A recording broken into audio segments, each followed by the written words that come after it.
Good morning, welcome back to my channel. তো তোমরা সবাই কেমন আছো? আশা করি ভালোই আছো, আমিও ভালোই আছি। তো চলো আজকের ব্লগটা শুরু করা যাক। এখন বাজছে 3:30, আমি উঠেছি 3:45 নাগাদ। উঠে আমার এদিকে জল গরম, চা করা, ভাত রান্না, ডাল রান্না, থোড় ভাজা এগুলো হয়ে গেছে। এখন দেখো আমি কড়াই বসিয়েছি, তেল দিইনি, ধুয়ে কড়াইটা বসিয়েছি। যেখানে মশলা করে নিয়েছি, করবো হচ্ছে সয়াবিন। তো মশলার মধ্যে পেঁয়াজ রসুন বাদে সব কিছুই আছে।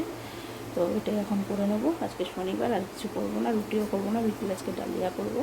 তো চল দেখতে থাকো, ঝপাঝপ সয়াবিনটা রান্না করে ফেলি। আর সোনা বাবার আজকে লাস্ট এক্সাম। তো চলো দেখতে থাকো। দেখো এই যে তেল দিয়ে দিলাম, এবার ফোড়ন দেবো, জিরে শুকনো লঙ্কা দেবো। অন্যদিন আমি গোটা গরম মশলা দিয়ে দেবো, আজকে জিরে শুকনো লঙ্কা ফোড়নই দেবো।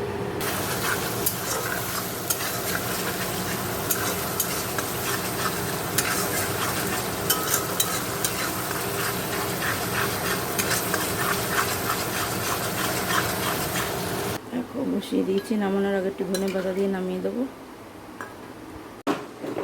দেখো এদিকটা পরিষ্কার হয়ে গেছে।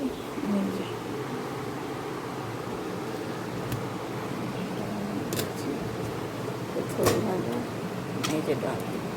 তো চলো এবার স্নানে যাবো। তো চলো স্নান করেছি। 18, 18।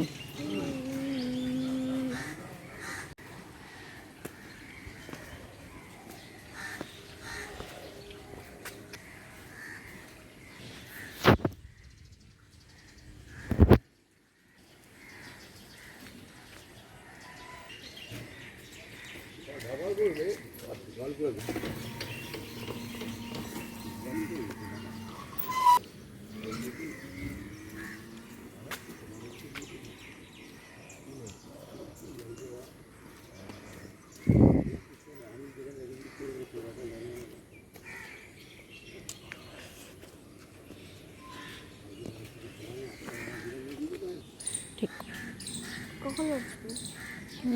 কখন তো ওইটা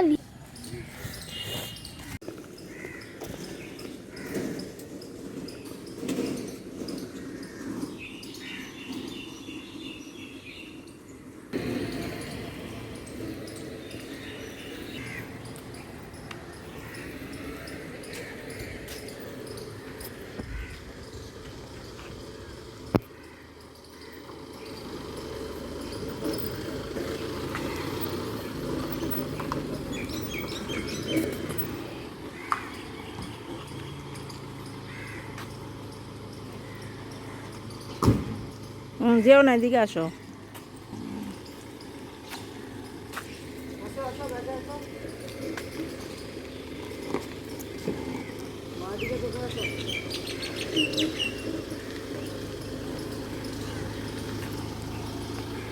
পটি কিন্তু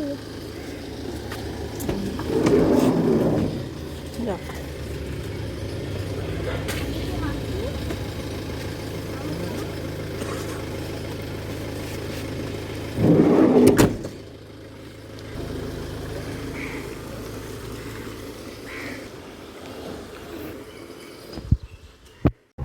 দেখো অনেকক্ষণ পর তোমাদের সামনে এসে সোনা বাবাকে বাসে তুলে দিলাম। তারপরে এসে আমি একটু শুয়ে পড়েছিলাম, খুব গরম লাগছিল, শুয়ে পড়েছিলাম একটু। যাই হোক দেখো, কাল রুটি ছিল, সেগুলো আমি কালকে রাতেই ভেজে রেখেছিলাম, যেহেতু কাল রাতে আমি রুটি ভাজাই খেয়েছিলাম।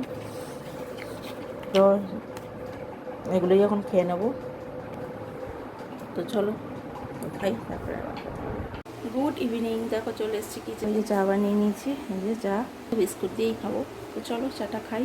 সোনা বাবার দুধ খাওয়া হয়ে গেছে, মাকে দিয়ে দিয়েছে, আর ও আসলে খাবে, একটু খেয়ে গেছে। তো চলো চাটা খাই, তারপরে আবার কথা। দেখো চাটা খেয়ে আমি রান্নাটা করে নিলাম। এই যে ডালিয়া বানিয়েছি আজকে, এই যে দেখো ডালিয়া, ডালিয়ার সাথে আছে হচ্ছে এই যে ভাজাভুজি, পটল, কাঁকরোল আর আমরা ভেজেছি, আর সাথে এর মধ্যে আছে পাঁপড় ভাজা। এই যে ওপর দিয়ে দেখে বুঝতে পারছো ব্যাট পকোড়া, আর খুললাম না। তো চলো আজকের ব্লগটা আমি শেষ করে দিলাম। সবাই ভালো থেকো, সুস্থ থেকো, গুড নাইট।